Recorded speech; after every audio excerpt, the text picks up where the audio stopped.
రాజేష్ అనే బాలుడు ఈరోజు ఉదయం 7 గంటల సమయంలో అతని కటింగ్ షాప్కి వెళ్తుండగా అతను కటింగ్ చేసి వృత్తిని సాగిస్తున్నాడు.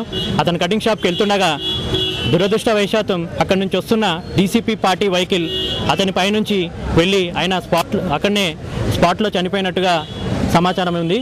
అయితే పోలీసులు ఆ డ్రైవర్ని రామచందర్ అనే డ్రైవర్ని అరెస్ట్ చేసి వాళ్ళు కేసులు నమోదు చేశామని తెలియజేశారు. మేము కోరుతున్నది ఏంటంటే స్థానిక పార్టీల నేతలందరం కోరుతున్నది ఏంటంటే ఆ అబ్బాయి రాజేష్ అనే అబ్బాయి తన సంపాదనతోనే కుటుంబాన్ని నడిపిస్తున్నాడు. ఆ కుటుంబం చాలా బీద కుటుంబం. ఆ కుటుంబ సభ్యులను ఆదుకోవాలని ఆ థర్డ్ పార్టీ ఇన్సూరెన్స్తో పాటు పోలీసులు కూడా అతని కుటుంబ సభ్యులకు సహాయం అందించి వారిని ఆదుకోవాలని మేము రిక్వెస్ట్ చేస్తున్నాం. ఈ దాడిని తీవ్రంగా ఖండిస్తున్నాం. అయితే ఇంకో విషయం ఏంటంటే ఇంకోటి గతంలో ఇదే ప్రాంతంలో చత్రినాక ప్రాంతంలో 3 ఏళ్ల క్రితం ఒక యాక్సిడెంట్ జరిగింది.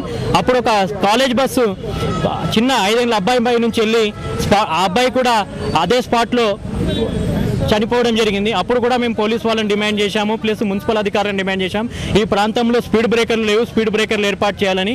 కానీ జిహెచ్ఎంసీ అధికారుల నిర్లక్ష్యం వల్ల ఇక్కడ ఏ ప్రాంతంలో కూడా ఒక్క స్పీడ్ బ్రేకర్ కూడా లేదు. ఒకవేళ స్పీడ్ బ్రేకర్ ఉంటే ఈరోజు రాజు చనిపోయేవాడు కాదని మేము భావిస్తున్నాం. ఒకటే రిక్వెస్ట్, పోలీస్ అధికారులు సమయస్ఫూర్తితో వివరించి ఇక్కడ ఉన్న సంఘటన పరిస్థితులను గ్రహించి ఆ అబ్బాయి కుటుంబాన్ని ఆర్థికంగా ఆదుకుంటారని కోరుకుంటున్నాం.